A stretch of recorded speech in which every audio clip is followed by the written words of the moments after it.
You want to support Roland Martin Unfiltered? Be sure to join our Bring the Funk fan club. Every dollar that you give to us supports our daily digital show. There's only one daily digital show out here that keeps it black and keep it real as Roland Martin Unfiltered. Support the Roland Martin Unfiltered daily digital show by going to RolandMartinUnfiltered.com. You can make this possible. All right, folks, jurors in the Harvey Weinstein case are deadlocked on the most serious charges. They did announce that they have agreed on the lesser charges. I want to go to my panel right here. Pam, Keith, the judge has told them to continue deliberations. But my goodness, what does it say that on the two most serious charges, after that stunning and shocking and riveting testimony of Harvey Weinstein allegedly raping these women viciously, that this jury is deadlocked? You got me, Roland. Obviously we're not in the courtroom. We don't know what his defense counsel did. Obviously he has the resources to hire extraordinarily talented defense counsel. There maybe have been evidence that was stricken or testimony that was stricken from the record that the jury wasn't allowed to consider for whatever technical evidentiary reasons. I don't really know. I do think that there may be, and I'm speculating here, but I think there may be sort of a backlash and undercurrent against the Me Too movement. There's some men who are feeling some kind of way about the fact that women's voices are being heard in a way that is unprecedented in today's day, and it still needs to get better, but it's way better than it was. And there are people that are feeling destabilized by that, especially older corporate men. And if you get a jury in New York City, you might get older corporate men. So I'm not accusing any juror of any particular thing. I'm simply saying that that's a dynamic that could be playing out here. To what I have seen in the Twitter and the basic media, this one is not a close call. So I don't understand, and I hope that it doesn't end up in a mistrial. But at the end of the day, how many people did he have to abuse before he got called on the carpet? And I think he's definitely been playing that sympathy card, trying to look like some old and firm guy. Well, that was not the Harvey Weinstein that was raping and sexually assaulting people. And yes, I am saying it as a fact because I believe it to be true. I believe the women that came forward. I think the testimony was credible, and I have a right to have my own opinion about that. But my opinion obviously matters a lot less than the jury. I hope that they do find him guilty. I hope that he does spend time incarcerated for what he's done. God knows we have people sitting in jail for a whole lot less. So I hope he does get sentenced to jail time. That's all I can say. Dr. Carter, the quote from the jury, "We, the jury, request to understand whether we can be hung on 1 and/or 3 and unanimous on all the other charges." That note went out around 2:16 p.m. Eastern.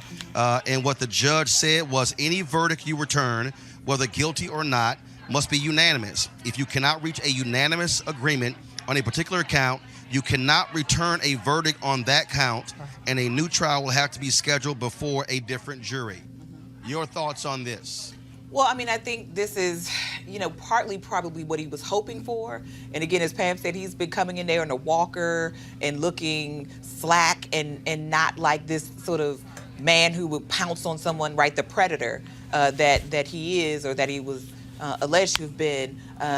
He's been playing that card, and I think this is a really high bar to pass. And if they have to do this again, I don't know that his chances second time around of being convicted are any better than they are right now. I think they've called not just the parties to these attacks, but also their character witnesses and others who were testifying to when these people told me about this. And if that wasn't enough to convince the jury that this man did these things, I'm not certain that another jury would be any more convinced. And I think it's just not wanting, right, to admit that this thing happened, that these rapes happened, that these assaults happened, and that this man is the cause of it.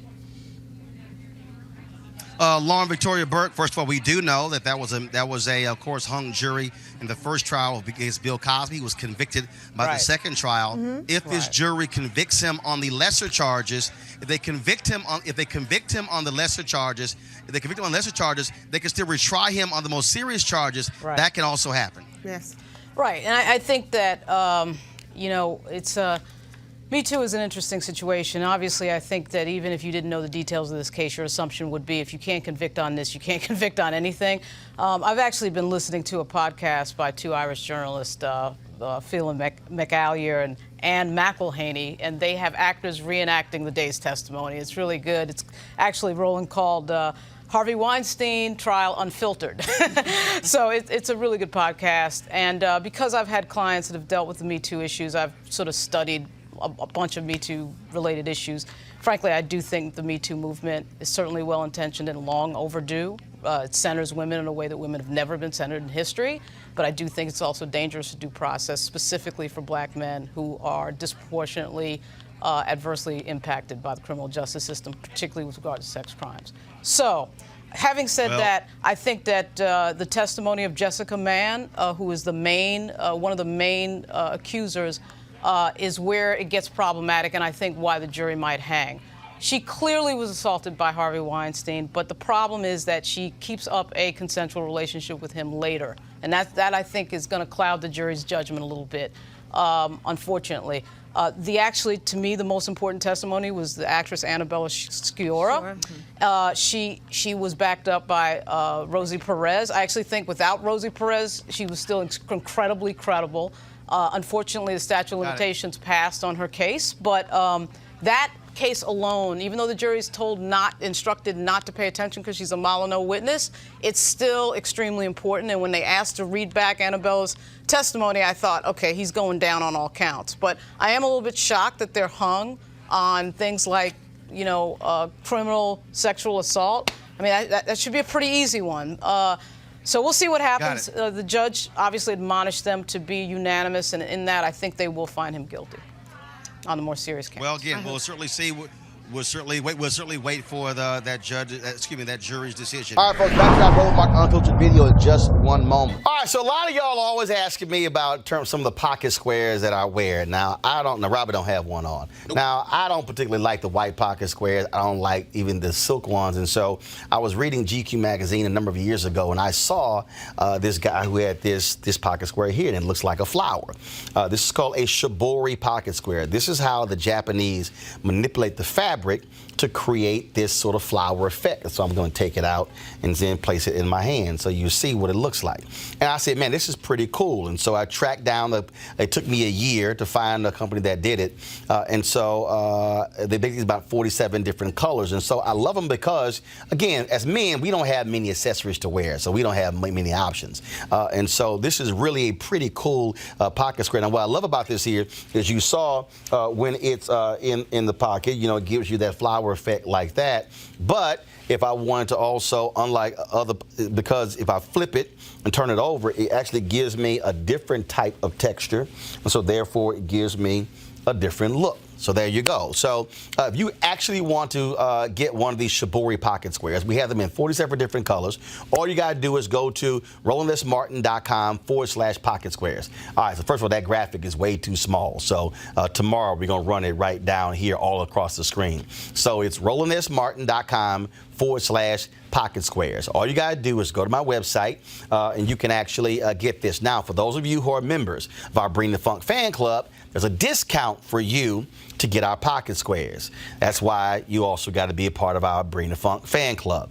And so that's what we want you to do. And so it's pretty cool. So if you want to jazz your look up, you can do that. In addition, y'all see me with some of the feather pocket squares. My sister, who's a designer, she actually makes these. They're all custom made. So when you also go to the website, you can also order one of the customized feather pocket squares right there at RolandSMartin.com/pocket squares. So please do so. And of course, it goes to support the show. And again, if you're a Bring the Funk fan club member, you get a discount.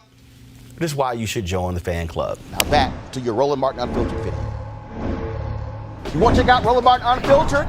YouTube.com/Roland S. Martin. And subscribe to our YouTube channel. There's only one daily digital show out here that keeps it black and keep it real. It's Roland Martin Unfiltered. See that name right there? Roland Martin Unfiltered. Like, share, and subscribe to our YouTube channel. That's YouTube.com/Roland S. Martin. And don't forget to turn on your notifications so when we go live, you'll know it.